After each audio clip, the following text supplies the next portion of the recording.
So ever since we opened up this kit, it's been my job to spray this like multiple times a day, and I think they tell you to spray it like twice a day, but generally I do it about 3 or 4 times a day at least, because we're so much drier than most normal places.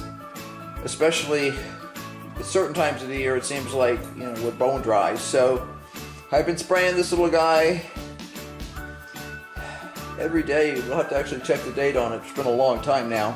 We were kind of becoming a little concerned because we weren't seeing anything, but we keep our house quite cool. It's rarely above 60 in the kitchen until just the last week or so. It started to get that warmer because we're passive solar and the sun comes in and warms us up. But up until then, it was pretty cool in here, and we think that just took longer than it would have normally because it was cooler.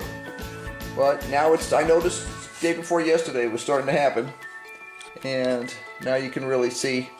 It feels like I can almost watch it grow now because it grows so fast. And there's another little spike coming out here. It started like that day before yesterday over here, and now poof, it's growing. So yeah, we'll see what happens. Looks like we're gonna get shrooms after all.